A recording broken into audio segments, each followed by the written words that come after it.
আসসালামু আলাইকুম রহমতুল্লাহ। ভারত তিলে তিলে প্রায় 2 বছরে গড়ে তোলা সংসারকে তাসের ঘরের মতো ভেঙে দিল পাকিস্তানের। বাংলাদেশে গত 2 দিন ধরে একটা আতঙ্ক বিরাজ করছিল। জঙ্গিবাদ, টিটিপি, আইএসআই, সংসদ ভবনে হামলা হবে, পুলিশ হেডকোয়ার্টার, বিভিন্ন গুরুত্বপূর্ণ স্থাপনায় হামলা হবে, এই আতঙ্ক বিরাজ করছিল। এই আতঙ্ক নিমেষেই ভারত সরকারের অজিত দোভালের গোয়েন্দা সংস্থা এবং বাংলাদেশের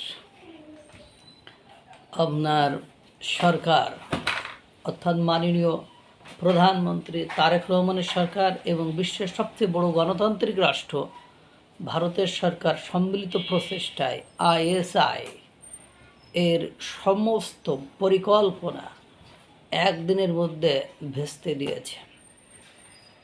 12 জন সেনা কর্মকর্তা যাদের আইএসআই এর সাথে সম্পর্ক ছিল, যারা বাংলাদেশে বড়সড় একটা আক্রমণ করে অস্থিরতা সৃষ্টি করতে চেয়েছিল এবং পাশাপাশি ভারতকে অস্থির করতে চেয়েছিল, তাদেরকে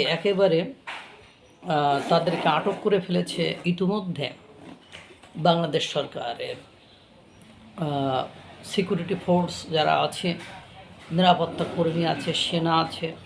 তার অভিযান চালিয়ে বিভিন্ন এয়ারবেজ অভিযান, কুর্মিটোলা, চট্টগ্রামে, যশোরে, কক্সবাজারে, তেজগাঁও এয়ারবেজ যেগুলো আছে, সব জায়গায় একত্রে অভিযান চালিয়ে তাদেরকে আটক করে ফেলেছে। অবশ্য এর মধ্যে অনেকেই পালিয়ে পাকিস্তানে গিয়েছে, অনেকে তুরস্কে গিয়েছে, অনেকে অন্যত্র গিয়েছে, পর্তুগালে গিয়েছে, এগুলো শোনা যাচ্ছে বা গিয়েছে। এখন এটাকে আইএসআই এর দোষ ঢাকতে পাকিস্তান বলছে they are related with TTP, Tehrik e Taliban Pakistan, but they are not related with TTP, মানে তেহরিকে তালেবান পাকিস্তানের সাথে তারা সম্পর্কিত নয়।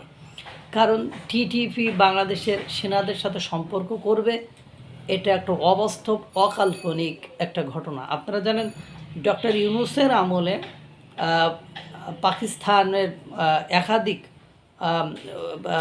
বিমান বাহিনীর লোকেরা এদেশে এসে সীমান্তবর্তী এলাকায় একাধিক ঘাঁটি বা এয়ারবেস এই সেই আবাল তাবাল করে, মানে মৌলবাদী যারা, বা মৌলবাদ নয়, যারা এই কোয়ালিটির জঙ্গি সন্ত্রাস কোয়ালিটি, তাদের সাথে রিলেশন করে বা তারা ভারতকে যাতে অস্থির করা যায়, যেহেতু ভারত বিরোধী সরকার ছিল, অস্থির করা যায় সেই প্ল্যান প্রোগ্রামই করেছে।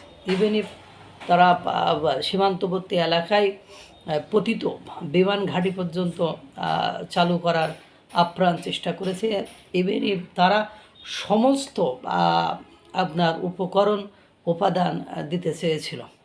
পাশাপাশি তাদেরকে হাসি খুশি কীভাবে একের পর এক গ্রহণ করেছে, তাদেরকে ইজিলি অ্যাক্সেস দিয়েছে বা সহজে প্রবেশ করার প্রবেশাধিকার দিয়েছে, সেগুলো আপনারা দেখেছেন। কিন্তু ভারত এই মুহূর্তে বাংলাদেশ আছে চরম বিপদে। জ্বালানি সংকটের কারণে তাদের শিল্প, কল কারখানা, বিদ্যুৎ সব কিছু তাদের সংকট হয়েছে। আপনারা জানেন বাংলাদেশের পররাষ্ট্রমন্ত্রী ডক্টর খলিলুর রহমান ভারত যাওয়ার পরে হয়তো এমন প্রস্তাব এসেছে, এইগুলো যদি আইএসআইয়ের কর্মকাণ্ড যদি বাংলাদেশে নিয়ন্ত্রণ করা না হয়, দেন আমরা তোমাদেরকে কোনো সাহায্য সহযোগিতা করব না। পরবর্তীতে পড়ে গেছে একটা গেড়াখলে পড়ে যাওয়ার পরে আইএসআই এর যে পরিকল্পনা ছিল সেটাকে বাংলাদেশ সরকার এবং ভারত সরকার সম্মিলিতভাবে সেটাকে ভেস্তে দিয়েছে। 12 জন সেনা কর্মকর্তা গ্রেপ্তার হয়েছে এবং টিটিপির দোষ দিয়ে পাকিস্তান বাঁচার চেষ্টা করেছে, কিন্তু টিটিপির বাংলাদেশের সেনার সাথে সম্পর্ক নেই। টিটিপির খাইবার পাখতুনখোয়া অঞ্চলে থাকে, তাদের একটা ডিমান্ড আছে যে তাদেরকে ওই অঞ্চলটাকে কী করে দিতে হবে, ওই অঞ্চলের কিছু অংশ তারা স্বাধীন রাষ্ট্র হিসেবে গঠন করতে চায়, বা বালুচিস্তান লিবারেশন আর্মির মতো। সুতরাং হিসাব বলে লাভ নেই। আসিফ মনির, তোমার এই আইএসআই ট্রাম্প কার্ড খেলা, এটা চলবে না। ভারত তার নিজের মতো করে গুছিয়ে নিয়েছে।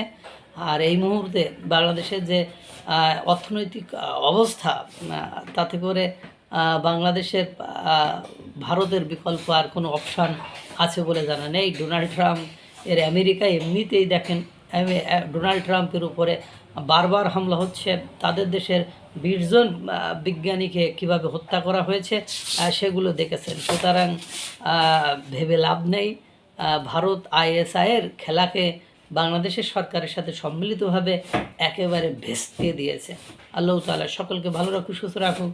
আসসালামু আলাইকুম ওয়া রাহমাতুল্লাহ।